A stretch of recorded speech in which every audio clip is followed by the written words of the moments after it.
A security bill that has precipitated fisticuffs in parliament and protests on the street will pass come hell or high water, President Recep Tayyip Erdoğan has promised. The opposition deputies are stalling it.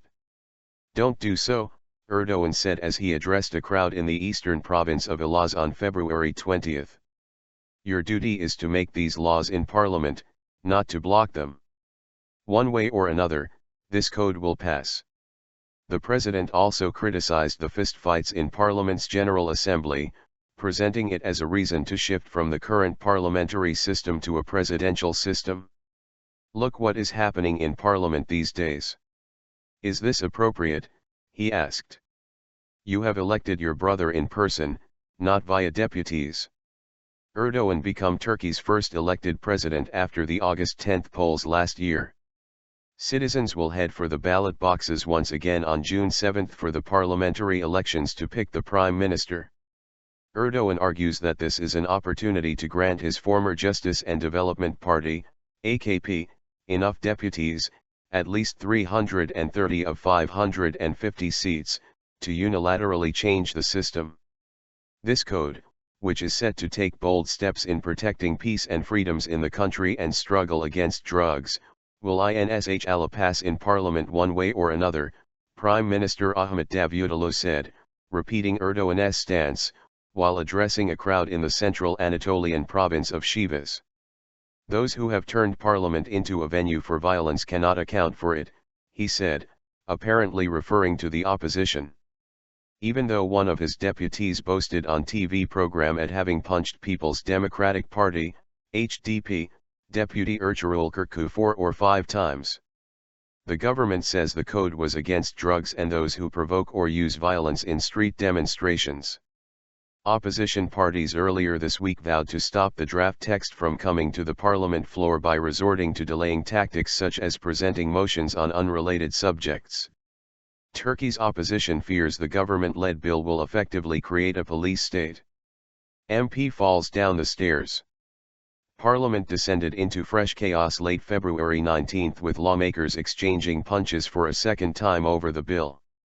Before speeches on the bill began on February 19, opposition parties voiced objections for more than 3 hours. In their objections, they argued that there was a contradiction with both the Parliament's internal regulation and the Constitution in regards to the shape and content of the bill. With fists and kicks flying in the hall, CHP Deputy Orhan Duzgun engaged in a battle with AKP Deputy Suat Onal. Duzgun fell down the stairs which are used by stenographs to descend to a lower floor. Duzgun rolled down to the lower floor, leading other CHP deputies to panic. While some CHP deputies were pressing against AKP deputies, some other CHP deputies were trying to rescue Duzgun from the place where he fell down. The fight stopped only after great efforts by the executives of the parties. The unruly scenes mirrored those seen in the parliament overnight February 17 to February 18, when 5 deputies were left injured. Interior Minister Efkan Ala justified the bill by referring to the EU Progress Report on Turkey for 2014 which stated that reforms are needed to improve civilian scrutiny of the military, the police, the gendarmerie and the intelligence services. Speaking at a joint press conference along with EU Minister Volkan Bozkır, Justice Minister Bekir Bozdağ and Foreign Minister Mevlut Davutoglu after they held a meeting of the Reform Action Group, REG, on February 20, Ala especially referred to a contentious arrangement in the draft which gives the highest administrative officer of a province, the governor, authority. Ala cited a sentence in the report which said in particular, civilian oversight by governors of the Turkish gendarmerie's law enforcement activities remained insufficient. There are arrangements which increases civilian oversight of the gendarmerie, the police department and the Coast Guard and which affiliates the gendarmerie and the Coast Guard with the Interior Ministry.